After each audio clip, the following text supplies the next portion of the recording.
Assalamualaikum dan salam sejahtera. Saya Luqman Haris. Anda sedang menonton Dialog Bipartisan, dan dalam rancangan ini dan juga pelbagai rancangan lain di Astro Awani, kami sering membincangkan pelbagai isu mewakili pelbagai segmen masyarakat. Tapi saya kira kita tidak cukup lagi perbincangan berkenaan dengan satu segmen yang cukup penting dalam keseluruhan populasi Malaysia. Wanita mewakili hampir separuh daripada keseluruhan populasi Malaysia, tetapi perwakilan mereka di hampir semua peringkat agak sedikit. Daripada 222 kerusi parlimen, hanya 123 ataupun 123 parlimen didominasi oleh kaum wanita daripada segi pengundinya, dan hanya 99 parlimen didominasi oleh kaum lelaki. Tapi kita ada tidak sampai 40 ahli parlimen wanita di dalam Dewan Rakyat hari ini. Malah jumlah calon wanita yang diturunkan yang bertanding pada pilihan raya umum ke-15 yang lalu turun ke 187 calon berbanding 251 pada PRU 14. Jadi tak kala kita berbicara berkenaan dengan menguatkan lagi suara wanita, meluaskan lagi perwakilan wanita dalam keseluruhan lapisan pentadbiran, adakah ia dicerminkan dan diterjemahkan kepada tindakan yang sebenar? Khasnya dalam hal ehwal pembahagian kerusi dan pemberian kerusi menjelang PRN ini. Dan itu fokus kita dalam Dialog Bipartisan hari ini, dan ia satu episod yang pada saya agak menyegarkan kerana buat pertama kalinya saya seekor kumbang yang diapit oleh 4 kuntum bunga. Tetapi saya gembira, saya disertai oleh 4 tamu wanita yang agak hebat pada hari ini. Pertama sekali Datuk Rosni Zahari adalah Ketua Penerangan Wanita UMNO, YB Aiman Atirah Sabur adalah Ketua Wanita Pakatan Harapan, Datuk Mas Hermiati Samsudin, wajah yang tidak asing lagi, adalah Ahli Majlis Pimpinan Tertinggi Bersatu, dan Ustazah Nuridah Muhammad Saleh adalah Ketua Dewan Muslimat PAS Malaysia. Assalamualaikum semua. Waalaikumsalam. Saya mula intro tadi dengan Datuk Rosni, jadi saya kira agak cocok untuk mulakan soalan dari sebelah sana pula. Saya mahu mulakan dengan Ustazah Nuridah. Dan saya akan tanya soalan ini kepada semua. Ustazah, kita lihat trend pencalonan wanita sebagai calon dalam PRN kali ini berbanding dengan PRN atau PRU yang lepas tidak banyak berubah. Secara amnya masih lagi didominasi oleh lelaki, semua parti pun. Mengapa, Ustazah? Okay, Assalamualaikum warahmatullahi wabarakatuh. Waalaikumsalam. Yang dihormati Tuan Moderator, yang dikasihi panelis bersama pada petang ini, iaitu dengan nama-nama yang telah pun disebut oleh Cik Luqman, ya, dan para penonton yang dikasihi sekalian. Tentang calon wanita yang masih berkurangan, ya, kalau pada pendapat saya memang tak boleh nak dinafikan lah, tak boleh nak dinafikan. Mungkin ada beberapa faktor lah. Antaranya kalau kita melihat kepada kalau parti PAS sendirilah, kalau tengok kan dari sudut penjawat-penjawatnya lah, daripada peringkat bawah, pertengahan dan atas tu memang dimonopoli oleh lelaki. Itu tak boleh dinafikan, ya. Dan dari sudut calon memang bagi PAS dia datang daripada peringkat bawah ke atas, dan tentulah oleh kerana pimpinan di peringkat khusus kawasan sendiri adalah memang lelaki. Tak ada lagi setakat ni YDP di kalangan muslimat tu tak ada. Cuma kalau ada muslimat tu seorang je, ketua muslimat PAS kawasan, ketua Dewan Muslimat PAS kawasan. Jadi satu nak lawan berapa orang setakat ni lah kalau PAS sendiri kan. Itulah yang berlaku, dan selalunya memang pencalonan itu sendiri memang datang daripada pihak kawasan dan akan dibawa ke peringkat negeri dan juga di peringkat pusat. Itu antara mungkin dari sudut penjawatan dalam parti sendiri. Kemudian yang kedua juga mungkin juga disebabkan penonjolan muslimat sendirilah, khususnya mungkin lebih kadang-kadang komitmen rumah tangga tu banyak. Bukannya bukan tidak ada credibility atau tokoh, insya-Allah sebenarnya. Jadi itu di antaralah yang mungkin biasalah dalam orang kata masyarakat kita ni, punya culture kita ni, kalau orang perempuan tu walaupun tinggi mana belajar pun ialah antara banding suami dan isteri memang akan lebih diberi keutamaan untuk memimpin rumah tangga tu banyak kepada wanita, terutama kalaulah anak-anak ramai masih kecil. Tugas itu banyak di monopoli, bukanlah boleh kata majoritinya adalah wanita. Dan itu mungkin di antaralah penonjolan ini tidak berlaku begitu rancak. Namun insya-Allah bagi pihak kita muslimat khususnya, insya-Allah memang kita berusahalah, insya-Allah. Jadi Ustazah mengatakan bahawa ada tokoh yang berwibawa dalam kalangan wanita. Ya. Tapi mereka tidak ada pilihan melainkan perlu fokus kepada hal-hal rumah tangga dan mereka tidak boleh mengejar kemajuan dalam kerjaya maupun politik. Itu adakah saya faham betul apa Ustazah cakap? Dia selalunya lah kalau yang muda tu memang dia akan lebih kepada rumah tangga. Tapi bila dah berumur 40 tahun ke atas tu, setakat ni insya-Allah bagi muslimat tu dia dah bolehlah bila anak dah membesar tu kan. Jadi setakat ini muslimat PAS ni ramailah, memang terceburlah insya-Allah. Tapi dari sudut orang kata macam tadilah, yang pertama tu dominasi penjawatan tu sendiri lebih dimonopoli oleh orang lelaki. Mestilah dia akan melihat calon-calon daripada muslimin sendirilah.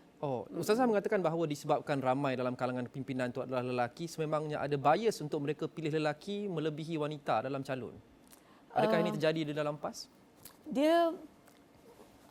Dia mungkin lebih mengenali orang lelaki. Macam muslimat kita lebih kenal. Wanita kita akan tunjuklah wanita. Tapi bagi muslimin mungkin kedudukan mereka pun berada di majoriti lah penjawat parti itu sendiri. Jadi mereka lebih mengenali. Tapi insya-Allah sebenarnya jika diberi peluang, sebenarnya insya-Allah muslimat tu boleh berperanan dengan baik. Okey. Kita menyelami mengenai mengapa masalah ini seadanya, masalah ini sebegitu dalam setiap parti. Sebentar sahaja lagi dan saya fikir cabaran yang dihadapi untuk setiap parti juga agak berbeza untuk mengetengahkan lebih ramai wanita. Tapi saya mau pergi ke Datuk Mas dahulu. Datuk Mas, adakah Datuk Mas setuju dengan pendirian itu bahawa lebih ramai wanita yang boleh ditonjolkan tetapi tidak kerana mereka perlu fokus rumah tangga dan sebagainya, dan mengapa perwakilan wanita dalam Perikatan Nasional Bersatu juga agak rendah? Okey, terima kasih Luqman. Assalamualaikum warahmatullahi wabarakatuh. Sebenarnya apa yang dikatakan oleh Ustazah, saya setuju. Saya tak menolak apa yang dikatakan oleh Ustazah Nuriah, kerana itu juga dapatan yang diperolehi oleh Profesor Dr. Umu daripada UUM melalui buku dan juga kajian oleh beliau pada tahun 2022 yang mengatakan gender roles. Maksudnya kaum wanita itu lebih berperanan untuk rumah tangga, sekolah, maksudnya keluarga dan juga jawatannya dan sebagainya. Itu adalah pendapatan yang nombor satu yang diperolehi daripada survey yang dijalankan oleh seluruh Malaysia. Itu satu. Dan yang kedua juga, kita melihat bahawa kurangnya masih tidak banyak lagi maksudnya ruang lingkup untuk mendidik terutama sekali rakyat Malaysia untuk kita lebih engage dengan wanita. Saya tak kata kurang sangat, tapi masih kurang. Tidak cukup sebagaimana yang ada di luar negara. Malah kalau kita tengok dari segi kita punya percentage, Malaysia antara dalam negara ASEAN ni antara yang bawah. Paling rendah. Dan itu saya rasa saya agak malu dengan presentation apa yang berlaku dalam negara kita, jauh ketinggalan dengan Laos, jauh ketinggalan dengan Thailand. Jadi sebab itulah di dalam Perikatan Nasional, terutama sekali saya daripada Bersatu, parti ini masih baru. Kalau kita lihat, kalau nak dibandingkan pada PRU ke-14 dan kita tengok kalau Dewan Undangan Negeri, kalau kita tengok dalam 6 negeri ni, kalau nak dibandingkan pada PRU ke-14, hanya satu saja calon wanita yang ditunjulkan untuk Dewan Undangan Negeri. Ya. Sangat sikit. Satu. So, saya mengharapkan pada kali ini, of course, kalau dapat 5 pun dah 500 kali ganda. So, of course ada progress di situ. Dan saya yakin dan percaya, begitu juga yang berlaku di dalam pimpinan Muslimat PAS. Dan saya nampak progres itu berlaku depan mata saya sendiri. Bagaimana keterbukaan melalui proses. Walaupun kita boleh katakan Malaysia ni agak lambat. Kerana kalau kita tengok dari segi United Nations untuk mendapat 30% itu dah berlaku pada tahun 1990-an. Di Malaysia untuk civil servant berlaku pada tahun 2004, 2011 untuk public sector. Tapi progres itu berlaku amat perlahan. Walaupun banyak pihak termasuk CSO, termasuk NGO dan sebagainya dan juga public government dan sebagainya untuk membantu ke arah itu, tetapi masih belum cukup kuat untuk kita gembira internasional. Sebab tu saya suka bila saya datang hari ini kita dapat Datuk Rosni ada, YBTM ada pun sama sekali dengan Ustazah Nuriah. Sebab kita nak bercakap tentang konteks wanita, it's not a matter of hanya parti bersatu saja, bukannya konteks mana saja, tapi ini adalah masalah bersama. Ya, secara keseluruhannya benar, Datuk. Tapi cabaran setiap parti itu juga mungkin berbeza lah. YB Aiman, Pakatan Harapan antara yang saya kira paling ke depan lah sejak beberapa tahun lepas dalam memperjuangkan equality, kesaksamaan, pemberkasaan wanita dan sebagainya.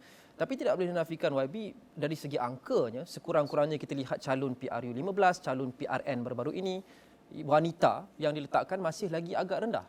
Jadi di sebalik semua yang dikempenkan, semua yang ditunjulkan itu, mengapa masih lagi sebegini? Ya, bismillahirrahmanirrahim. Assalamualaikum warahmatullahi wabarakatuh. Allahumma salli ala Sayyidina Muhammad wa ala ali Sayyidina Muhammad.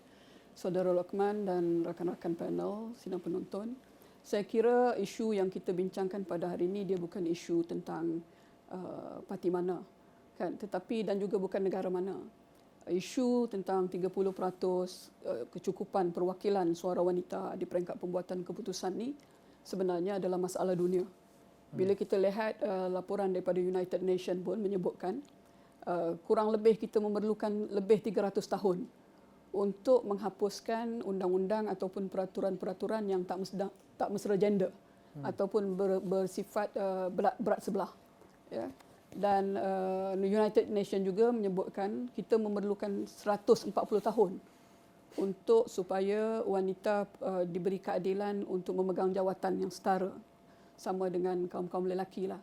Dan di peringkat Parlimen, United Nations menyebutkan kita memerlukan 40 tahun lagi untuk supaya perwakilan di peringkat Dewan Rakyat dan juga di Dewan Undangan Negeri itu boleh mendapat kesetaraan gender, kesaksamaan gender.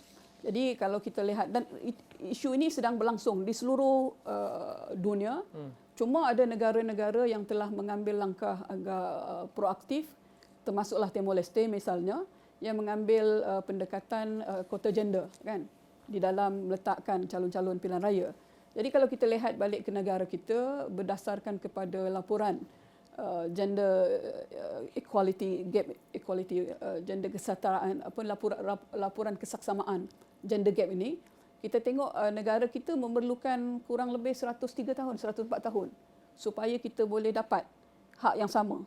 Jadi dalam konteks kita meletak, bila kita bicara tentang calon wanita dalam PRN ni, dia tidak boleh hanya melihat sekadar calon itu sendiri, tapi sistem apa yang kita ada. Kalau sistemnya sama, tapi kita mengharapkan perbezaan berlaku, sukar. Sebab kita masih guna first the past post system, kan, yang untuk untuk kita memilih perwakilan-perwakilan ni, kita tidak ada pun satu peraturan yang ditentukan oleh kerajaan misalnya. Ini adalah kerusi wanita khusus, reserve seat untuk wanita. Jadi kalau sistemnya sama, peraturannya sama, semuanya sama, untuk kita mengharapkan sesuatu yang berbeza agak sukar. Dan perubahan sistem tu YB harapkan perubahan itu perlu dibuat. Dan sebenarnya dalam masa Pakatan Harapan memerintah hari itu, di dalam kita punya cadangan supaya reformasi sistem pilihan raya itu telah pun kita majukan supaya diadakan kerusi-kerusi yang reserve seat untuk wanita. Maknanya kerusi-kerusi itu khusus untuk wanita-wanita yang bertanding, kan. Dan diberikan cadangan-cadangan inisiatif, tapi itu tak sempat dibentangkan lah, kan. Kita minta supaya adanya inisiatif-inisiatif daripada kerajaan, insentif-insentif daripada kerajaan bagi mana-mana parti yang boleh mengemukakan calon-calon wanita yang lebih ramai. Kalau kita tengok tadi dibicarakan, kalau di peringkat sektor swasta, kita dah capai 30%, 30.4% wanita, position wanita di peringkat pembuatan keputusan. Sebab di situ ada satu ikhtiar yang telah dibuat oleh kerajaan di mana Suruhanjaya Security telah membuat perubahan terhadap bagaimana dia menetapkan pemilihan ahli lembaga pengarah pada tahun 2021 dan dilaksanakan 1 September baru tahun 2022. Di mana ahli lembaga pengarah yang dilantik mesti satu daripadanya ada wanita. Dengan strategi itu menyebabkan sektor swasta kita lihat 3.4% naik, kan? Begitu juga di peringkat public listed company. So untuk itu pada saya, kalau kita mahu melihat perubahan, mesti ada keberanian dalam mengubah sistem, mesti ada perubahan dalam mengubah kelaziman. Kalau kita lihat balik kepada parti-parti politik yang disebutkan oleh Mas Kak Nuri, dan saya percaya akan disebutkan juga. Memanglah kalau perjawatan di dalam parti itu majoriti guy, majoriti orang lelaki, keputusannya, perkiraannya akan berat ke arah calon-calon lelaki. Tapi adakah YB berasa ini adalah conscious bias atau subconscious bias? Ini yang kita namakan sebagai hambatan apa ya? Yes, dan ia adalah conscious bias. Budaya. Sengaja. Dia budaya sebenarnya. Satu stereotip yang berlaku dalam masyarakat kita, dan kita tak kalau kita nak mengubahnya tu dia mesti ada kesedaran bersama. Dan saya pun seronok bila kita boleh bersama-sama dengan semua parti-parti politik ni, wanita dia. Saya percaya wanita ada satu agenda yang besar bersama. Yang melebihi parti yang dan sebagainya. It is beyond political party agenda, but it is untuk kepentingan nasional dan kepentingan bersama kita. Dan kita sebenarnya ginilah, dia bukan bila kita bercakap tentang wanita ni, kita bukan kata kita nak menyaingi kedudukan orang lelaki, tak. Tapi to complement. Sebab telah dilaporkan mana-mana oleh Forum Ekonomi Dunia pun, mana-mana negara yang berjaya memposisikan peranan wanita dia setara, dia akan berpotensi untuk menjadi lebih maju. Kita akan sentuh berkenaan dengan big picture YB sebentar saja lagi, tapi saya habiskan ini dulu berkenaan dengan apa yang localized issue itu. Tetapi sebelum saya pergi ke Datuk Rosni, saya mau kembali kepada idea yang tadi agak menarik. Setengah kerusi yang dihaskan untuk calon wanita, adakah semua dalam panel ini setuju bahawa ada setengah kerusi patut reserve untuk wanita sahaja? Seperti yang YB sebutkan sebentar tadi. Ya, patutnya menjawab depa lah sebab saya melontarkan. Cuma kalau saya diizinkan sedikit menyimpulkan tadi sebab sebut tentang PH, Pakatan Harapan. Memang di peringkat Pakatan Harapan agenda untuk kesetaraan gender tu menjadi salah satu agenda penting kita. Dan terus berjalan. Walau bagaimanapun, ya macam kita katakan, bukan sebenarnya perjuangan ni bukan orang perempuan je. Dia mesti diangkat bersama dan dilaksanakan bersama oleh kepimpinan tanpa mengira mereka tu di lapisan mana dan gender apa lah. Baik. Ustazah? Tadi mungkin boleh kita katakan bukan kerusi yang tertentu. Mungkin Kak Nuri tak faham yang Atira. Sorry, dia dah panggil Kak Nuri dah bahas sendiri Kak Nuri pula. Okey. Kawan lama. Okey. Jadi bukan pada Kak Nuri, Kak Nuri rasa bukan makna kita tetapkan kerusi tu mesti calon dia wanita. Tapi mungkin kita boleh bahagi kepada setiap parti untuk nak nak bertanding ni dia ada kota. Dan rasanya ini dilakukan di Indonesia. Okey, ya. Jadi Kak Nuri rasa macam itulah. Hal kuota ni pun agak menarik juga, menimbulkan perdebatan. Itu kita sentuh sebentar saja lagi, tapi saya nak bagi ruang untuk Datuk Rosni menjawab. Belum lagi pergi Datuk Rosni, minta maaf. Mungkin ada setengah parti di sini yang boleh mengatakan mereka baru atau agak baru. Jadi masa diperlukan untuk mencapai kesaksamaan atau kesetaraan jantina itu. Tapi UMNO sudah ada sekian lama, masih lagi masalah yang sama, perwakilan wanita itu kurang. Dari segi kerusi, dari segi perjawatan dan sebagainya, terutama kalau kita tolak tepi jawatan yang sememangnya dipegang wanita lah, ketua wanita, ketua puteri dan sebagainya. Jadi mengapa begitu juga bagi UMNO yang ada sekian lama, dan apa puncanya, Datuk? Lokman, soalan Lokman tadi seolah-olah merobekkan hati kami yang terluka. Oh, yang mana? Maafkan saya. Ada apa tu mengenai soalan tadilah, merobekkan hati wanita yang terluka. Kerana kami dalam wanita UMNO ni kami adalah merupakan benteng kepada parti itu sendiri. Semua orang tahulah, semua orang tahu daripada segi keahliannya pun kita tengok memang wanita tu ramai, almost 50% wanita, kan? Pada segi gerak kerja pun memang wanita. Daripada segi mencukupkan koran mesyuarat pun memang wanita.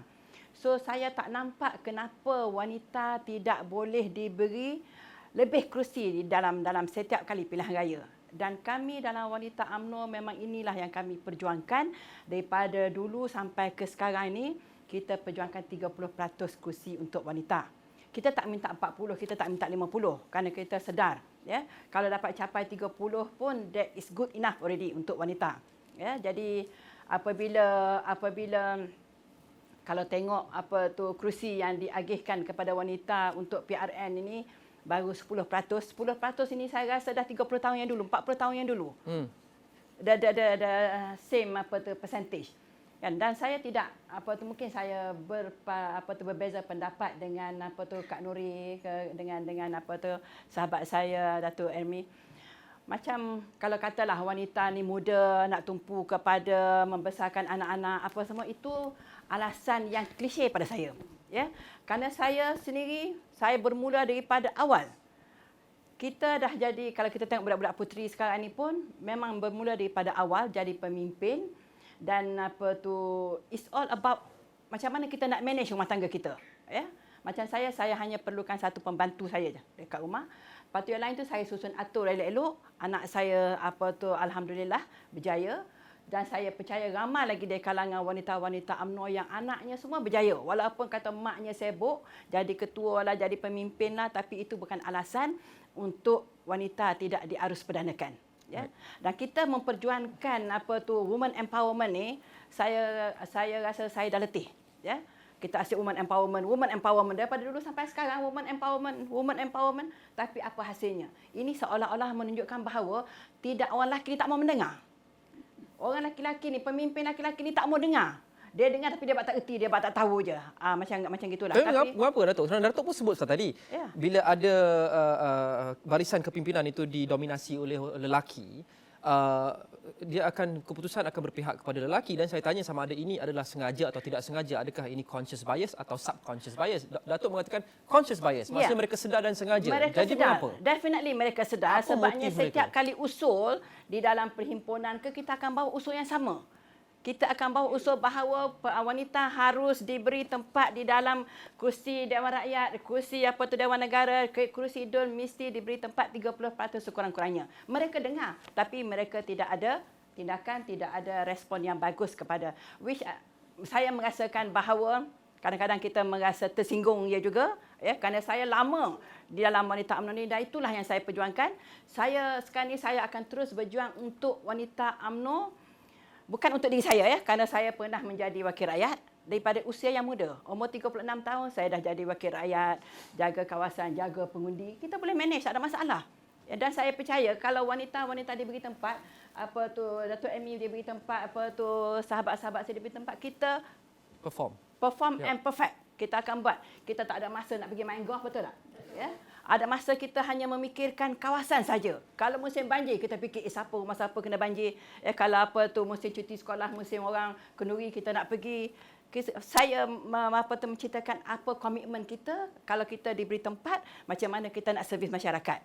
Ya, dan saya percayalah, kalau orang lelaki ni pemimpin atasan, bak kata Kak Nuri tadi, Ustazah tadi, kalau dia mendengar, dia mendengar, dan kalau mereka mengambil berat apa yang kita katakan ini, mereka sepatutnya menghargai. Dan saya nak beritahu kepada Lokman, mereka ni tahu. Mereka tahu bahawa wanita ni kuat kerja. Betul tak? Mereka tahu wanita ni kuat kerja, tapi mereka tahu kalau diberi tempat kita boleh perform. Tapi kenapa mereka ni tak nak mengambil kira apabila sampai masa 5 tahun untuk diberi kerusi itu, ini tak boleh ni, wanita ni tak, kalau bertanding kalah. Itu yang saya nak tahu, Itu Datuk. betul, wanita kalau bertanding kalah. Saya nak rationalize kerana Datuk kata wanita boleh perform sama atau lebih daripada lelaki. Saya setuju. Jadi mengapa ada conscious bias mereka tidak mahu memilih wanita ini? Apa matlamatnya? Kerana mereka nampaknya seperti mereka tak rugi kalau mereka buat begitu. Itulah adanya. Saya rasa Lokman kena tanya pada lelaki ni. Apa masalah mereka? Itu jawapan yang bagus sebenarnya. Itu jawapan yang bagus. Masalah Sebelum pada mereka yang Lokman, mereka tak nak letakkan wanita, sedangkan mereka tahu wanita tu kerja kuat. Mereka tahu kalau apa tu wanita dia pergi tempat tak rugilah. Tak rugi. Tapi saya yang menjadi tanda tanya kepada saya, kenapa susah sangat pucuk-pucuk pimpinan ni nak meletakkan wanita di bertanding di kursi-kursi yang sepatutnya. You tahu apa yang mereka kata? Kalau letak wanita kalah. So, how sure are you kalau you letak lelaki itu boleh menang? Boleh tak mereka jawab soalan itu? Okay. Itu. Ustazah dulu sebelum Datuk Mas ya. Ni Lokman, sorry Datuk Rosni yang sebut pasal wanita muda tadi. Bukan maksud Kak Nuri maknanya wanita muda tu masalahnya adalah anak-anak. Sebab Kak Nuri rasa kita semua ni memang terlibat daripada muda. Kak Nuri memegang jawatan tertinggi dalam sebuah negeri pun dalam usia habis je kampus belajar dah dilantik. Dan kita pun, Kak Nuri pun ramai anak juga, 10 orang. Jadi kita boleh juga uruskan. Bukan masalah tu, cuma Kak Nuri sebutkan tadi, seolah-olah mereka meletakkan orang perempuan ni, terutama wanita muda, dia kena bagi tumpuan kepada rumah tangga. Macam itulah maksud Kak Nuri. Datuk Rosni ya? Okey. Panas Datuk Rosni, tak apa kita kuatkan sikit aircon dia. Datuk Mas ya, berkenaan dengan mengapa conscious bias ni ada? Saya nak sentuh, saya setuju, betul. Ini harimau yang mengaum ni. Datuk tahu juga lah orang lama. Saya dah lama tak tengok selalu dalam meeting macam ni lah wanita UMNO. It's very good. I mean, saya banyak belajar dengan wanita UMNO. But actually, yang ini yang sebenarnya berlaku. Kerana apa? Sebab dia lebih takutkan lelaki daripada wanita. Sebab apa? Kalau ambil calon wanita, kalau tak jadi pun, kita letak lelaki, wanita takkan mengajuk. Mengajuk pun sekejap je, lepas tu dia akan datang balik. Dan dia tak ada memberontak dan dia tak akan buat sabotaj. Okey, sabotaj. But when it comes to lelaki, masya-Allah, terbalik. Terbalik. Tak dapat saja ni dan dia merasakan bahawa hak itu adalah hak kerusi, itu mesti diberikan kepada lelaki. Dan ini yang berlaku bukan hanya dalam satu parti, but I think dekat semua. Dan salah satu punca juga yang datang kuasa pemilihan calon juga didominasikan oleh lelaki. Malah ada yang langsung tidak ada meletakkan wanita. Macam saya rasa dalam parti saya tak ada pun wanita. Dan saya memang menunggu timing, tapi tak apalah kalau dapat tengok ni, kita akan menuntut selepas ini harus diletakkan ada wakil wanita sebab keperluan pandangan daripada wanita adalah berbeza dengan pandangan lelaki. Sebab 50% di Malaysia ini adalah wanita. Maksudnya sebahagian besarnya ada daripada wanita dan hanya wanita saja yang tahu bagaimana untuk push ataupun mengenali potensi ataupun keperluan yang sejajar dengan itu adil kerana lebih separuh daripada keseluruhan parlimen di Malaysia ini, 123 parlimen didominasi oleh penghuni wanita. Bermakna lebih ramai wanita dalam parlimen itu berbanding lelaki. 123 daripada 222. Saya mau pergi ke YB Aiman sebelum kembali ke Ustazah satu lagi. Jadi YB, mengapa ada inherent atau conscious bias ini sedangkan ia tidak merugikan parti? Adakah mereka ada kebimbangan dari sudut peribadi, takut di overshadow dan sebagainya atau bagaimana? Okey, pertama sebelum direct menjawab soalan tadi, saya nak berikan sedikit maklumat. Kurang lebih untuk wanita Pakatan Harapan ni baru congak-congak, tak ada yang complete final lagi sebab kita masih menunggu beberapa. Tapi kurang lebih 16 hingga 17% keseluruhannya untuk PRN kali ini daripada 243 kerusi. 16 hingga 17% tu adalah calon wanita. Dan di peringkat amanah sendiri 22% ya, daripada keseluruhan kerusi yang amanah bertanding. Pada saya di peringkat parti saya ni, walaupun mungkin kami parti muda kan, masih muda, tapi kesedaran untuk kita memposisikan wanita tu kuat dan pada masa yang sama pemimpin-pemimpin juga sangat suportif sebenarnya. Cuma bila balik kepada isu yang di bawah, betul seperti yang disebutkan tadi, sebab wanita ni secara keseluruhannya baik. Dia akan fikir parti, kepentingan parti lebih daripada kepentingan diri sendiri. Sampai kadang-kala bila kita buat program Empower Women kan, kita juga merayu kepada wanita-wanita supaya sesekali berfikir tentang keperluan diri mereka, keperluan wanita. Kalau tidak selamanya, dan mungkin sebab budaya negara ini, wanita sangat setia, sangat setia kepada perjuangan. Tapi lagi sekali saya nak sebut satu contoh juga di peringkat amanah. Dia ada satu kerusi Dun Paroi misalnya, kan, di dalam Parlimen Lembau. Dun Paroi dulu sebelum ni exco lelaki lah daripada amanah. Tapi yang terbaru yang berjaya dinaikkan tu adalah calon wanita. Sebab apa? Sebab ketua kawasannya adalah wanita. Ketua bahagiannya. Nampak, ketua wanita bahagian dia, kita di peringkat amanah kita panggil kawasan, adalah wanita. Jadi maknanya apa? Dia mesti, kalau kita nak memperjuangkan wanita ni, mesti ada kecekapan juga, strategi yang pantas. Bukan saja memposisikan wanita sebagai tulang belakang dan buat kerja, tetapi mesti ada kebijakan-kebijakan lain.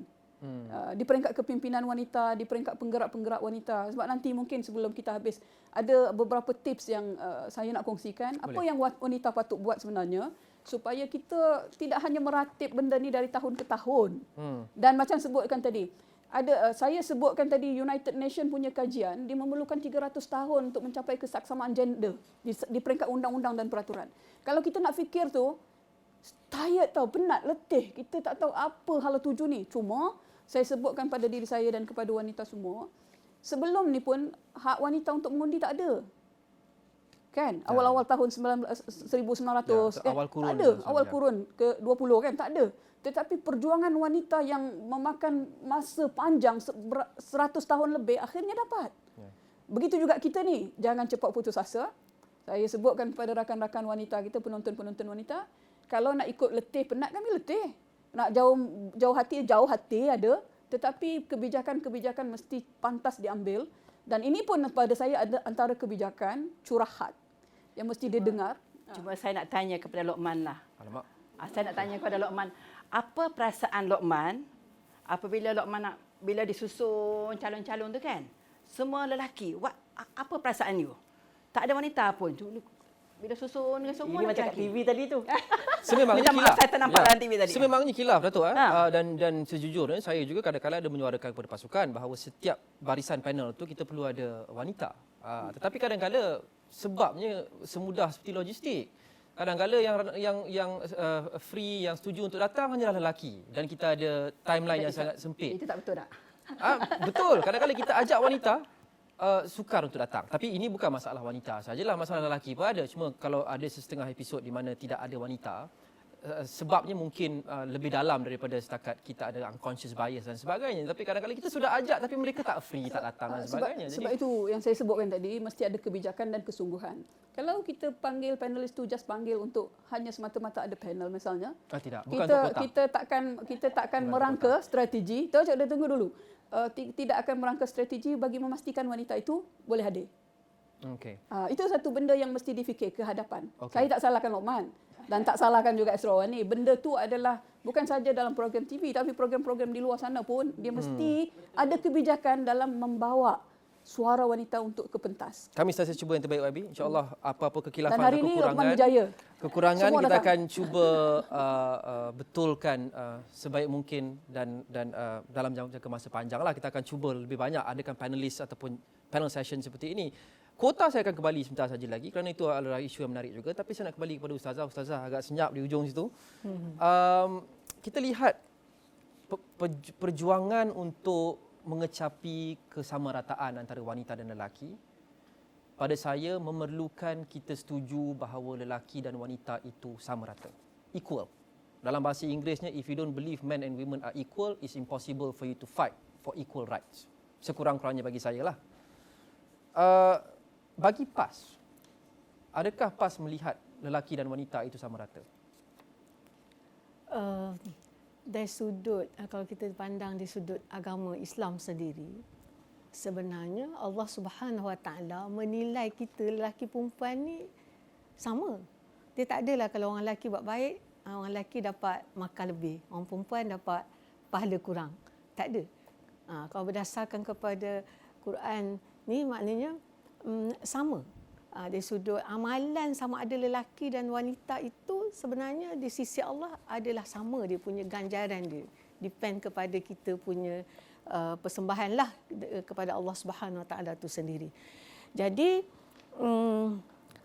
kalau kita melihat kepada itu, sebenarnya insya-Allah PAS juga merasakan ya, memahami hal tersebut.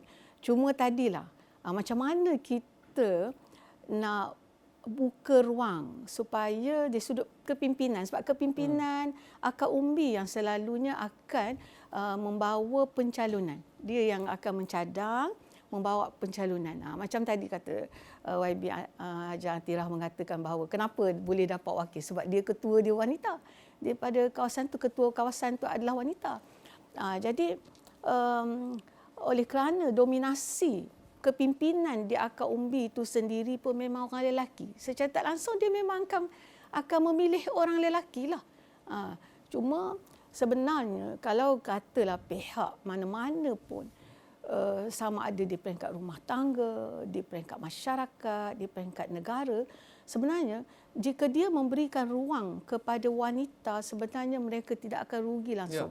Kita pun tidak minta sampai orang kata 50-50. Yang kita nak sekarang ni, ya tingkatkan lagi. Macam tadilah kita sebenarnya apa yang berlaku dekat Malaysia di sudut wanita membuat keputusan ni tak sampai 15% lah.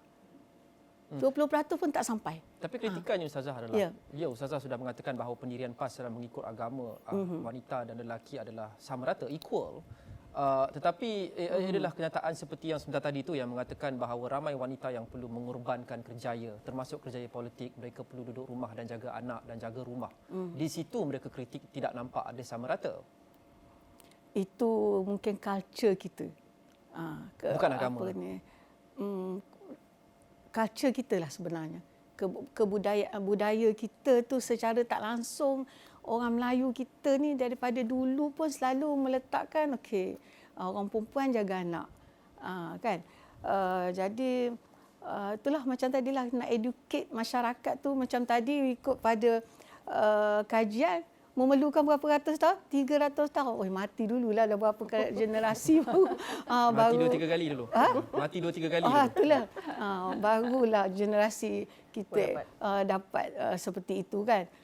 Tapi jadi sebenarnya dalam hal ini, nak ulang balik semula, sebenarnya jika diberi ruang kepada wanita seperti sebuah rumah tangga, di mana mereka memberi ruang seluasnya kepada wanita, ibu dalam rumah tangga, kita akan melihat kejayaan rumah tangga tersebut. Betul tak?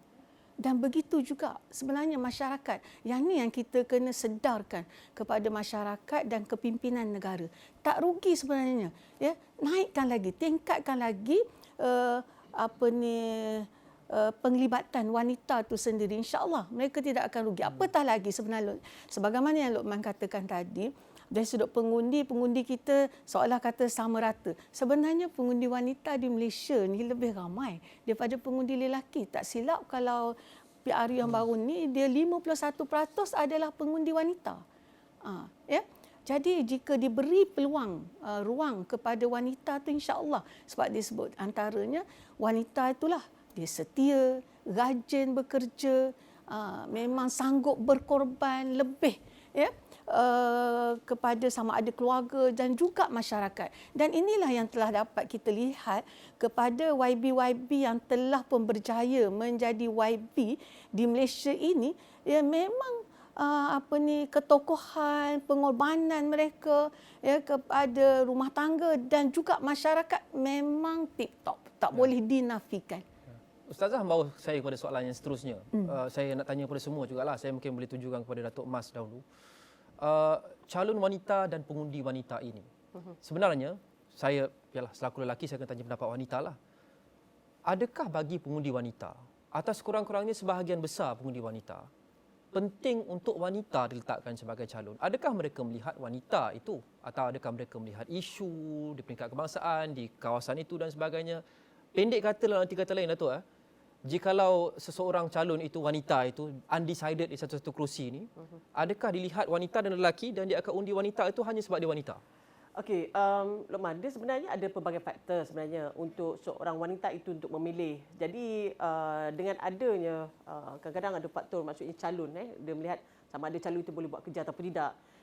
sama ada dengan prestasi, mungkin dengan pelibatan melalui NGO ataupun organisasi yang pernah diceburi sebelum ni. Dan sebenarnya dengan meletakkan wanita itu sebagai faktor tambahan. Dia bukannya, saya tak melihat dia adalah sebagai satu faktor utama untuk dia memilih. Tetapi mereka, kalau kita tengok, seronoklah kalau kita turun ke bawah, ada calon wanita, mereka seronok kalau ada calon wanita diketengahkan. Jadi sebab itu saya secara personally tidak merasakan bahawa itu adalah faktor, maksudnya faktor utama, tapi antara faktor-faktor lain yang menyumbang kepada salah satu untuk seseorang pemilih itu untuk mengundi calon tersebut. Itu pandangan saya. Ya, Datuk Rosni, ini menarik kerana kita lihat sememangnya ada conscious bias dalam kalangan lelaki apabila mereka berat untuk memilih lelaki dalam jawatan calon dan sebagainya. Tapi saya rasa akhirnya ia dikuatkan lagi atau disahkan oleh pengundi wanita. Apa yang saya maksudkan adalah soalan tadi itu, mungkin wanita atau lelaki diletakkan sebagai calon di satu-satu kerusi itu tidak begitu penting bagi seorang pengundi wanita. Mungkin dia tak lihat ini wanita saya nak undi. Kalau ni bukan wanita saya nak undi parti lain.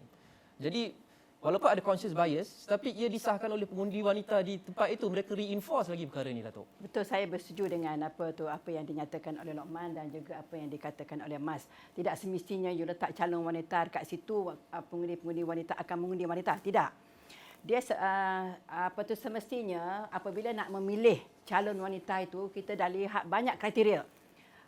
Bukan ambil letak situ bertanding menang, tak ada. Biasanya calon yang dipilih itu adalah calon-calon yang dipilih itu adalah mereka atau wanita yang telah pun servis kawasan itu. Terutamanya macam ketua wanita ke, ketua puteri ke, ketua NGO di situ ke, yang telah pun dilihat oleh masyarakat setempat, yang dia ni perform, yang dia ni memang menjaga kebajikan rakyat di situ, memang ambil berat orang Kenduri, dia pergi semualah. So itu yang sebenarnya, dan faktor-faktor lain itu adalah faktor tambahan saja. Dan wanita biasanya dia bijak memilih. Ya, kalau you letak wanita tapi dia tak perform pun, dia tak akan dapat undi. Tapi at least kalau kita letak calon wanita, naratif kita berkempen itu, saya rasa lebih mudah dan lebih senang. Saya tengok contoh YB Mas. Ya, orang tempat dia memang sayang dia. Ya. Dan masa saya bertanding jadi wakil rakyat kawasan saya dulu, kawasan saya sayang saya. Saya tahu mereka sayang saya. Itu pendekatan kita dan hubungan kita dengan masyarakat setempat.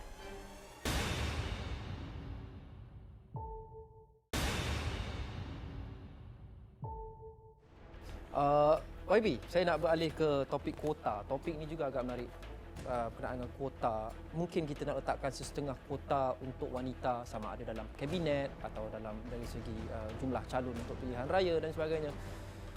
Kuota ini secara umumnya ramai yang setuju, saya juga setuju. Tapi kebimbangannya adalah bila kita ada kuota, dan bukan kuota wanita saja, kuota mana-mana minoriti, setengah kaum ke apa ke, ataupun parti.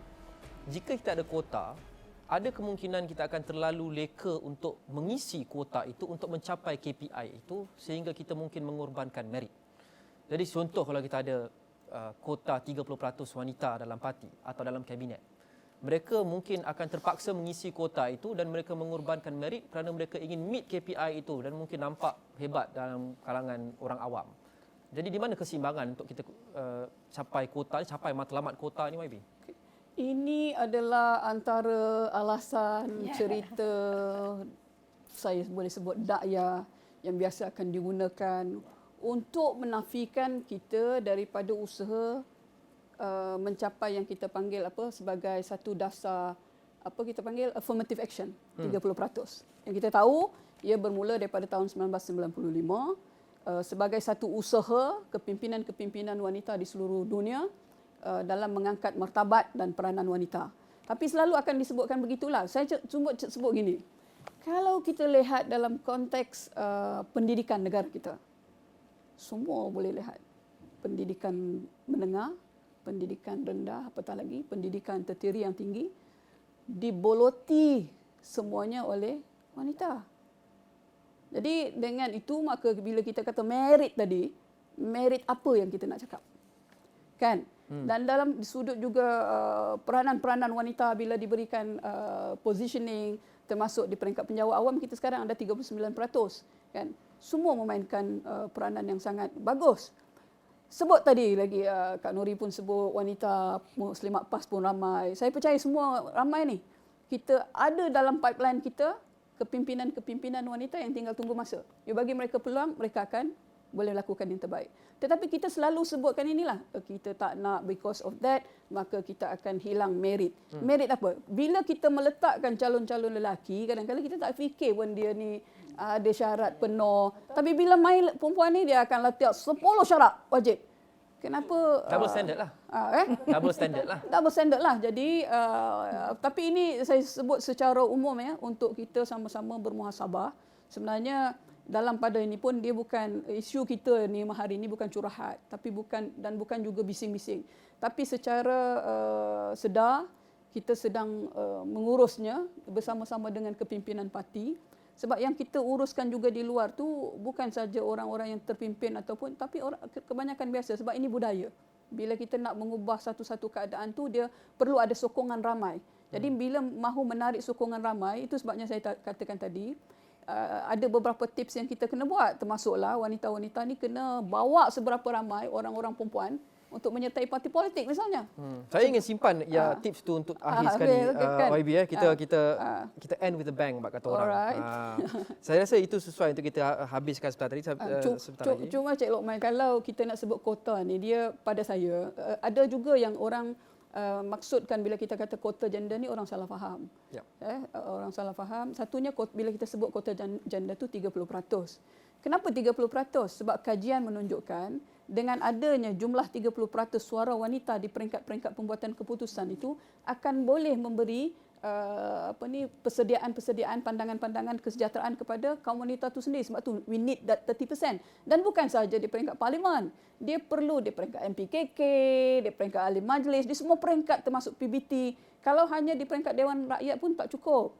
Kalau hanya Dewan Rakyat tapi di peringkat kabinet pun tak cukup. Jadi kalau kita kata untuk mengisi 30% kabinet tu, takkan tak ada rakyat Malaysia ni. Ya. Come on. Ya. Ini satu penghinaan kepada wanita-wanita kita. Saya ingin balik pada apa yang YB sebut awal tadi tu agak menarik. Sama seperti apa yang Ustazah Nuridah sebut tadi bahawa bias ini, diskriminasi ini, betul Ustazah, betulkan saya jika saya salah, bukan masalah agama tapi masalah budaya. Dan adakah Ustazah merasakan bahawa agama itu sering disalahgunakan dan digunakan untuk justify perkara ini? Ya, kadang-kadang perkara tersebut berlaku.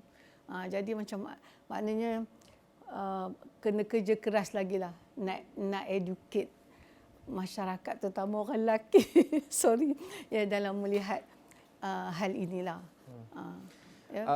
Encik Lokman, saya nak sebut bila kita sebut tentang wanita ni dia datang dengan hak dan tanggungjawab. Bila kita bercakap tentang hak dan tanggungjawab semua sama. Sebab tu yang disebutkan tadi, kalau kita balik kepada ayat Quran pun wal mu'minuna wal mu'minat ba'dhuhum awliya'u ba'd, sama je kan. Tetapi itulah baliknya kepada bila orang lihat lebih kepada budaya dan kemudian budaya itu disamakan dengan agama. Baik. Dan kita juga nak saya mohon untuk mencelahlah. Kita juga nak minta supaya pihak media membantu kami wanita jangan lagi memainkan isu kota emerit ni. Kerana pada wanita kota emerit dah tak ada dah. Kota emerit maknanya kota wanita 30% nak cari yang ada merit ni tak ada. Saya rasa tak ada isu dah dalam parti politik hari ini. Kerana nak tanya merit apa ni sebenarnya? Ya, nak tahulah kan? Ya. Itu kebimbangannya bukan kebimbangan saya. Kebimbangannya adalah perdebatannya adalah macam saya sebut tadi, dia bukan sahaja kota untuk wanita tapi kota untuk apa saja. Untuk minoriti, untuk sesetengah kaum, parti dan sebagainya. Jika kebimbangannya adalah jika kita letakkan kota, mungkin tidak akan jadi serta-merta tapi mungkin 5-10 tahun akan datang, kita akan ada budaya untuk isi kota tu untuk capai KPI sehingga mungkin merit akan dikorbankan. Dan sekali lagi, dia bukan kota wanita saja, kota apa saja pun. Ya. Dia actually kalau untuk kota ni, kita boleh buat, kita boleh tetapkan, kita sendiri yang tetapkan. Dia kalau kita dah capai kota tersebut, melalui macam mana nak capai kota ni, I think hari ni kita tengok kita punya Prime Minister pun memang seorang pencinta wanita. Selalu nyanyi lagu Azizah. Alright. So this is the best time. Kata nak buat transformasi. Kata YB sendiri mengatakan bahawa pada tempoh Pakatan Harapan pemerintah dulu telah pun dilakukan cadangan transformasi, dan apabila transformasi ini adalah waktu yang terbaik untuk melaksanakan transformasi tersebut dengan menetapkan kota untuk Dewan Rakyat, Dewan Negara. Kita mula dengan itu tersebut dahulu, dan sebenarnya macam saya setuju dalam pipeline kita sebenarnya ramai kita punya talent-talent, tokoh-tokoh yang boleh kita ketengahkan sebagai calon. At one time nanti bila kita dah achieve more than 30% dan kita dah boleh independent pada ketika itu, dalam kita punya the whole system dah ada dah more than 30%, mungkin kita dah tak perlu dah kota tersebut dan kita boleh leraikan kota itu. Maksudnya dia bukannya bersifat selama-lamanya. It can be temporary. The starting point. Ya, dan yang paling penting sekali ini adalah yang boleh kita buat adalah melalui pelaksanaan perundangan. So daripada kita parti, saya setuju dengan apa yang dilakukan oleh Pantau PRU 15 melalui NGO, NCWO dan juga banyak NGO lain yang bersama yang telah dilakukan sebelum PRU ke-15. Kita duduk bersama dan kita bercakap dan kita tengok ada parti yang dah pun advance dalam mengenengahkan calon-calon wanita, yang itu kita belajar. Contohnya daripada Bersatu kita melihat itu adalah satu perkara yang positif dan kita pun nak jadi macam tu. Jadi benda-benda yang baik itu contoh DAP. Jadi kita melihat ada benda yang baik dan kita boleh contohi mereka dalam mengenengahkan calon-calon wanita dengan berani meletakkan calon-calon wanita, dan sebab itulah kita harus meletakkan strategi bagaimana untuk menyusun strategi untuk kita mengenengahkan calon-calon kita melalui perundangan ataupun perlembagaan yang ada dalam parti kita sendiri. Baik. Ustazah, nak sebut berkenaan dengan kebimbangan kuota merit ni tadi? Saya setuju dengan Kak Nuri, setuju dengan Datuk Mas. Peluang itu perlu diberi kepada wanita, sebab maknanya apa yang kita dapat sekarang ni sangat masih mendukacitakan lah. Masih mendukacitakan. Jadi kena bagi ruang dan insya-Allah masyarakat dan negara tidak akan rugi. Bahkan berbangga sebenarnya insya-Allah pencapaian negara. Kerana banyak sifat-sifat baik ni pada wanita, insya-Allah yang akan diberikan servisnya kepada masyarakat dan negara. Sungguh, kena bagi peluang, baru tahu sebenarnya. Dan sebenarnya dengan apa yang ada, YB kita yang dah menang tu pun sendiri adalah merupakan petanda, petunjuk kepada pihak kerajaan. Ya. Dan kita harap sangat pihak kerajaan lah memang perlu benda ni diperkuatkan dengan sama ada undang-undang ke ataupun apa nak sebut ekosistem. Saya nak mengenalkan maksudnya ekosistem tu harus mesra, friendly kepada gender, gender polisi gender. Dia kena ada dasar yang diperkuatkan supaya kita dapat mendengarkan lebih ramai lagi. Berkenaan dengan ini, untuk berlaku adil, Datuk Rosni, kita semua sedia maklum bahawa kerajaan diterajui oleh Barisan Nasional UMNO sekian lama lah, daripada merdeka sehingga 2018. Ada masa yang cukup lama untuk mewujudkan ekosistem ini, untuk mencapai prestasi yang jika tidak terbaik pun lebih baik daripada di mana kita ada sekarang, berkenaan dengan pemerkasaan wanita. Jadi dari segi itu, adakah Datuk sedia untuk mengatakan bahawa kerajaan BN UMNO sebelum ini dari hari pertama sehinggalah 2018 gagal dalam hal ini? Atau mereka mungkin tidak melihatnya sebagai penting? Saya kalau saya jawab soalan ni mungkin saya akan mencederakan hati orang lain lah kan. Tapi saya rasa saya perlu juga bersifat adil kepada diri saya sendiri dan kepada wanita-wanita lain lah. Kerana kami dalam UMNO sebagaimana yang semua tahu, memang kita perjuangkan, memang itulah yang kita laung-laungkan setiap kali perhimpunan. Dan setiap kali Perhimpunan Agung, kalau Lokman ada di PWC, itulah yang suara yang dibawa oleh wanita pada setiap kali Perhimpunan Agung. Dan jawapan yang diberikan semasa itu adalah kita akan bersetuju dengan wanita, kita akan bawa usul wanita ini, kita akan pastikan. Tapi bila sampai masa keadaan ini tidak berlaku. Yang kenapa dia tidak berlaku hanya mereka saja yang tahu. Tapi kami daripada pihak wanita, kami akan terus berjuang untuk empower women dalam politik. Dalam macam PRN akan datang ni, Datuk Seri Dr. Noraini, Ketua Wanita, bawa nama. Kalau nak kata tak layak, ada lawyer, ada ada pegawai pendidikan, ada businesswoman. Tak layakkah mereka ni? Kan? So mereka melihat daripada sudut mana? Itu yang saya menjadi kerisauan lah. Dan saya sendiri pun tak boleh nak jawab soalan Lokman tadi, kan? Ya, kita berjuang. Mas pun pernah ada dalam BN, dia pernah Puteri pun pernah berjuang, tapi hanya mereka sajalah yang boleh menjawab soalan itu. Tapi kami tidak akan berputus asa. Kami wanita di sini, saya percaya daripada Ustazah Nuri semua ni, kita akan perjuangkan untuk mempertabatkan wanita dalam politik. Dan apa yang perlu saya nak cadangkan di sini, selagi kita tidak menjadikan kota ini sebagai satu undang-undang, maka 300 tahun lagi pun belum tentu akan berjaya. Ya, itu hasil kajian yang dia buat. So, saya nak mencadangkan dalam forum ini supaya mereka-mereka yang ada jawatan, ada kedudukan, yang ada kuasa untuk meminda undang-undang, pindalah undang-undang yang berkaitan, masukkanlah kota 30% ini wanita di dalam politik, supaya apa juga permasalahan yang ditanggung oleh wanita Malaysia ni boleh dibawa ke Dewan Rakyat dan dibahaskan. Selagi tidak menjadi undang-undang, selagi itulah ia tidak akan diambil berat oleh mereka-mereka yang berkenaan. Kita ada kerajaan dan juga Timbalan Menteri Wanita. Ya, betul. Saya rasa cocok untuk menerima soalan ini. YB? Saya macam inilah. Saya punya pendirian, kadang-kadang kalau kita asyik merungut, asyik mencari salah, tak jadi juga. Jadi saya selalu menasihati teman-teman di peringkat wanita, buat mana yang kita masih boleh ada ruang buat. Contoh bila kita kata tadi parti-parti politik ni ramai pimpinannya lelaki. Apa yang kita perlu buat? Di peringkat parti itu sendiri kena ada inisiatif. Takkanlah parti boleh menawarkan diri sebagai kerajaan contohnya, tapi di peringkat parti pun kita tak ada keberanian-keberanian dan kemahuan-kemahuan. Sebab itu timbul di peringkat parti itu kita perlu melaksanakan kota parti sukarela contohnya. Parti itself daripada 3 calon contohnya, 1 mesti wanita. Ini mesti ada kota parti sukarela lah. Walaupun katalah kita tak perundangkan lagi, tak masuk di dalam sistem pilihan raya lagi, tak masuk dalam perlembagaan kita lagi, tetapi di peringkat parti boleh buat keputusan. Kalau sungguh bagai dikata. 1, itu kalau calon. Kedua, di sudut memegang jawatan-jawatan penting dalam parti.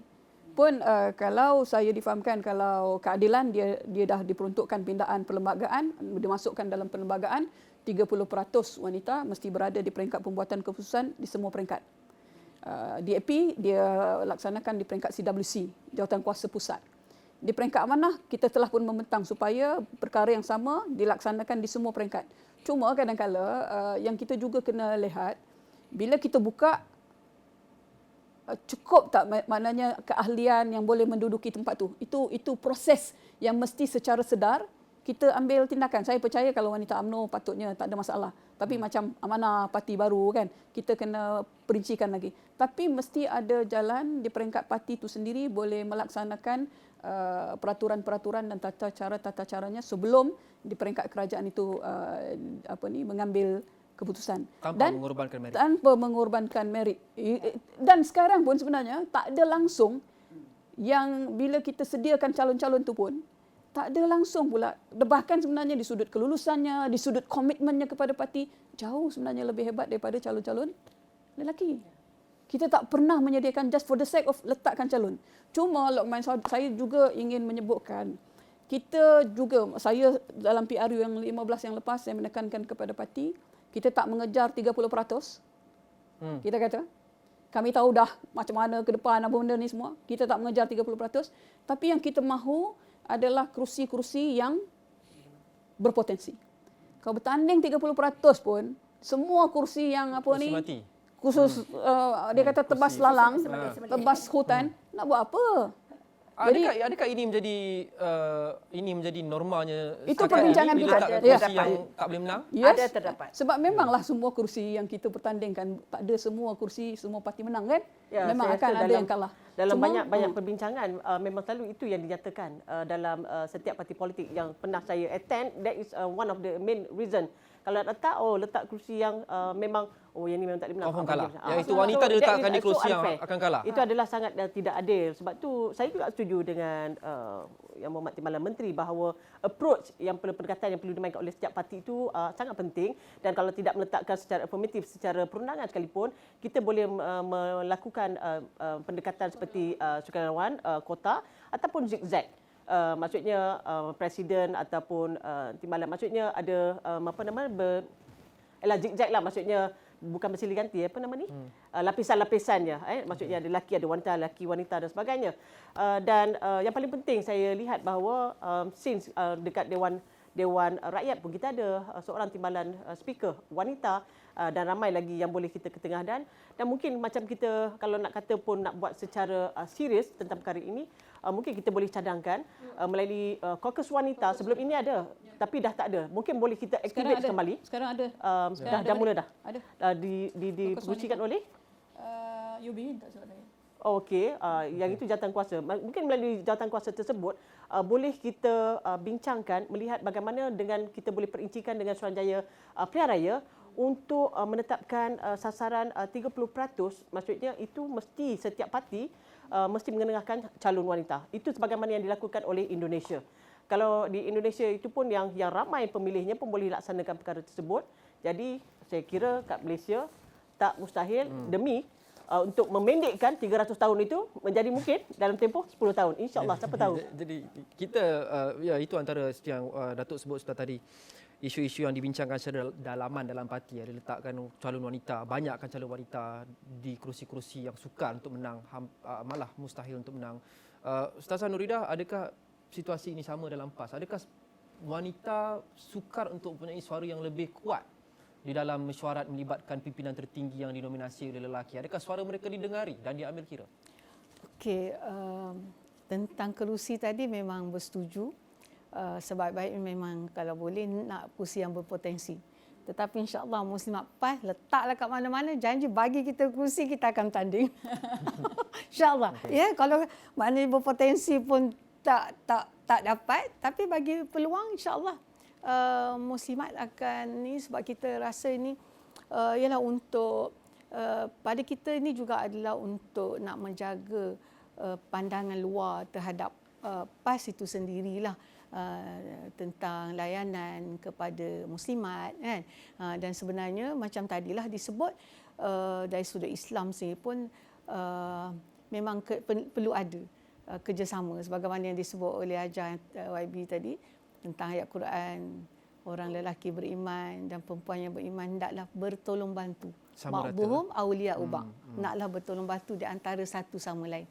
Ini memang dan kita pun bersama-sama dalam politik ini sebenarnya adalah untuk bertolong bantu di antara satu sama lain sebenarnya, insya-Allah. Ya.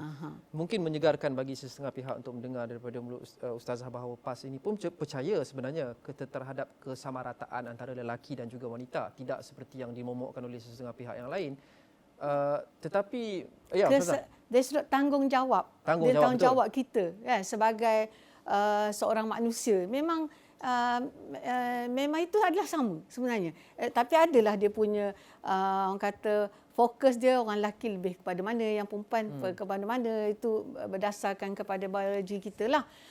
Cuma maknanya dari sudut bekerja ni memang dalam itulah ayat tadi pun antara satu ayat yang kuat lah, bahawa lelaki yang beriman dan perempuan yang beriman adalah mereka bertolong bantu antara satu sama lain dalam perkara-perkara amar makruf dan nahi munkar. Tapi ada juga beberapa perkara Ustazah sebelum inilah yang disebut oleh pimpinan PAS. Datuk Siti Zailah sebagai contoh sebelum ini mengundang kontroversi.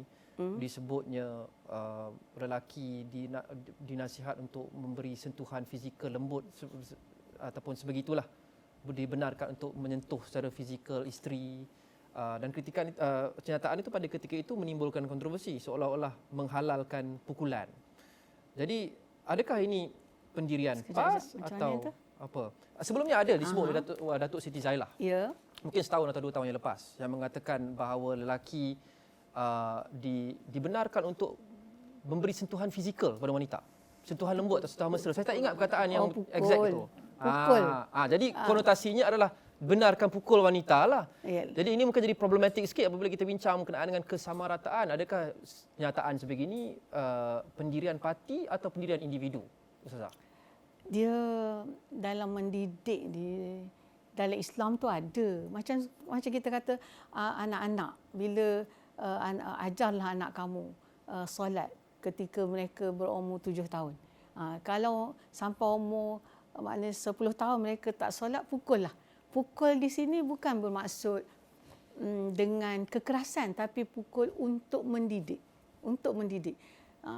Jadi cuba kita tengok, misalnya kita dalam rumah tangga pun, kita dengan anak-anak. Kadang-kadang kalau dia tidak dibiasa dengan pukulan, tetapi sesekali misalnya ibu bapa tu dia pukul sikit. Itu pun memang satu dia akan menjadi kejutan untuk dia. Untuk dia lebih berdisiplin. Bukan bila sebut pukul tu, jangan sebut bila kita kata pukul, bukan pukul untuk kekerasan, tetapi pukul dengan betul dengan lemah lembut untuk mendidik. Untuk mendidik. Termasuk lelaki terhadap wanita atau suami terhadap isteri lah. Ini apa yang Ustazah katakan. Di situ ada ruang lah kalau lihat kepada keperluan. Betul tak Datuk Mas dari sudut ini? Oh, okey. Saya okey. Datuk Mas silakan. Untuk segi pukulan itu of course kita tak boleh tolerate kalau dalam rumah tangga kalau ada pukulan, tapi apa yang dimaksudkan oleh Ustazah Nuridah ni sebagaimana dinyatakan adalah untuk mendidik. Mungkin saya tak tahulah sebab pukulan manja, pukulan mendidik itu bagaimana, tapi yang paling penting hari ini adalah untuk kita melihat bagaimana untuk keharmonian dalam sebuah rumah tangga itu adalah faktor untuk didikan itu tak boleh diketepikan. So bagaimana soal didikan itu adalah sebagai kebijaksanaan suami dan juga isteri untuk menjadikan rumah tangga itu lebih harmoni, dan kadang-kadang tak perlukan pada pukulan pun, mungkin dengan teguran yang berhemah dan sebagainya pun saya kira pun sudah memadai. Tapi mungkin ada setengah-setengah keluarga yang dah bagi teguran pun tidak ni, dan yang itu yang mungkin adanya sampai naik tangan, dan kita tengok banyak kes yang berlaku. Jadi pada saya personally saya tak boleh tolerate sekiranya ada pukulan. I mean pukulan itu kalau tak kalah macam ni pun tak boleh, tapi kalau pukulan yang boleh mencederakan. Saya rasa Ustazah Nuridah pun tidak boleh tolerate tentang perkara itu. Dan tempat pukul pun kena tengok juga. Di muka tak boleh kan. Ada kalau kata pukul untuk sentuh. Saya kira saya rasa perlu untuk dapatkan mungkin reaksi daripada semua parti sebelum kita beralih ke segmen terakhir ataupun penutup. Kita ada 5 minit saja lagi. YB Aiman, pendapat berkenaan dengan pendirian pendengar ini? Saya beginilah, pada saya dalam kehidupan kita bernegara, dalam kehidupan kita sebagai rakyat, peranan apa semua, hak dan tanggungjawab wanita dan lelaki sama. Hak dan tanggungjawab lelaki dan wanita sama dalam konteks kita adalah rakyat dan bernegara. Dan dalam konteks bekerja kita pun, contohnya di sektor awam, sektor swasta, kalau you adalah penganalisa data, wanita ke lelaki sama je tugasnya. Cuma dalam konteks peranan wanita dan lelaki dalam konteks rumah tangga, itu masing-masing ada tugas dan tanggungjawab mereka. Walaupun hakikatnya pada waktu ini, ramai juga di luar sana yang akhirnya tanggungjawab memberi nafkah itu jatuh pada isteri. Kan? Tapi pada saya bila kita bercakap tentang hak dan tanggungjawab kesaksamaan dalam konteks yang kita sebutkan pada hari ini adalah dalam konteks sebagai peranan sebagai rakyat dan peranan membangunkan negara, peranan kita dalam konteks kerjaya kita. Bukan sumbangan ke dalam masyarakat. Sumbangan kepada masyarakat, bukan pergi balik kepada konteks rumah tangga. Sebab rumah tangga dia ada bi'ah dia, ada suasana dia sendiri. Jadi itu pendirian saya bila kita bercakap tentang gender equality, gender equity yang disebut dalam Sustainable Development Goals misalnya United Nations, ini adalah lebih kepada gender equality untuk kesaksamaan hak dan tanggungjawab. Jadi untuk penutup kita circle back tadi pada apa yang YB sebut, dan saya nak tanyakan kepada semua juga, YB ingin berkongsikan tips untuk wanita apa untuk lebih menonjol atau lebih terkedepan? Supaya sebenarnya ada lebih kurang 5-6 tips. Bila kita mahu wanita lebih diberikan peranan, maka satunya tugas dan tanggungjawab kami khususnya adalah untuk meneruskan pendidikan-pendidikan kesaksamaan gender, pemahaman-pemahaman tentang kepimpinan wanita. Program-program ini mesti terus berjalan. Sebab bila kita tanyakan tadi, adakah pengundi akan memilih mengundi berdasarkan gender? Tak. Nilai semua pengundi, kalau kita melihat kepada kajian, kita melihat kepada kita turun ke bawah pun, asasnya adalah dia akan memilih berdasarkan parti mana dia sokong. Dan apa agenda yang dibawa. Tentang sama ada lelaki perempuan itu adalah nilai tambah. Kan? Dan ada kelebihan-kelebihan kepada wanita bila dia bekerja dengan masyarakat, empatinya tinggi, kepeduliannya tinggi. Jadi itu akan menyebabkan orang rasa selesa. Jadi sebab itu pada saya, satu perkara pertama yang kami, para wanita perlu buat ialah teruskan aktiviti-aktiviti dalam memberikan penerangan-penerangan dan pembangunan-pembangunan wanita. Kedua, dia mesti juga supaya bersuara, meminta 30% ni bukan hanya waktu calon, tetapi dalam semua pelantikan-pelantikan di peringkat PBT misalnya, jawatan kuasa apa pun mesti mengambil kira tentang suara wanita. Termasuk juga di dalam peringkat parti. Di peringkat parti. Dan pada masa yang sama, saya kira kerajaan juga kena memainkan peranan untuk mewujudkan insentif-insentif yang saya sebutkan tadi. Sama ada memberi bantuan-bantuan kewangan kepada para wanita yang terlibat dalam ni dan sistem sokongan, support system kepada orang perempuan bila dia dah keluar, dia perlu ada support system nak jaga anak ni semua. Jadi kementerian saya antaranya perlu lebih kreatif, dan bukan saja kementerian saya perlu lebih kreatif tetapi mesti didukung oleh kabinet keseluruhannya, sebab kalau tak ada bajet kan. Kita bising-bising pun tak ada bajet. Yang ketiganya dana khusus kepada para wanita untuk terlibat langsung dalam politik. Sebab politik ini bukan, sebab kita masih sosial, ekonomi dan politik. Yang lain semua setara. Tetapi bila come to politik, it is man based. Why? Kan? Dia punya keadaan tu kan tak menjadilah macam tu. Jadi tips-tips ini yang saya kira semua kepimpinan wanita di peringkat manapun, parti manapun mesti ke arah itu. Lantas perlu kita mengambil kira dalam PRU ke PRN ini adalah peluang untuk refresh the mandat. Sebab kita akan lihat balik bukan siapa sebenarnya dalam pemilihan parti, dalam pemilihan pilihan raya, dia bukan memilih nak jadi Melayu, Islam, nak boleh Cina. Tak, kita nak memilih apa? Sosok dan kepimpinan mana. Orang yang boleh menawarkan dasar dan agenda. Kalau yang ada contohnya tak ni pun, macam mana kita nak kan? Dan memberikan khidmat yang terbaik. Khidmat yang terbaik kan? Kita sudah kehabisan masa. Tapi kita saya nak selitkan satu, tak apa Baby, saya nak selitkan satu soalan yes or no kepada semua. Saya mulakan dari sinilah, Datuk Rosni lah. Hanya ya atau tidak, Datuk Rosni. Adakah Datuk Rosni rasa kita akan lihat Perdana Menteri wanita pertama dalam jangka hayat Datuk? Ya atau tidak? Saya okey. Tak nampak jalan lah. Tidak. Okey. Baby? Dengan suasana yang ada, semuanya sama? Tak. Tidak. Perjuangan mesti diteruskan lagi. Saya yakin kita akan ada Perdana Menteri wanita pertama. Dalam jangka hayat Datuk? Ya. InsyaAllah. Ustazah? Yes or no je. Yes or no lah. Itulah. Tapi sebenarnya tak ada yang mustahil dengan izin Allah. Okey. Dua berkata tidak, satu berkata ya, seorang berkata mungkin tengah-tengah. Ya. Tak ingat balik soalan. Tak apa, kita akan sama rata. Sebab pada saya kita mesti melihat realiti. Ya, Betul, saya faham. Saya faham. Realiti With yang that, kita bincangkan tadi. cita-cita tu, that's what comes with the tindakan. Kita kena realis, tapi pada masa yang sama kita tidak boleh menjadi, tak bermakna kita tak boleh menjadi idealis dan kita tidak terus berjuang untuk mencapai matlamat. Kita banyak dalam pipeline kita ni. Baik.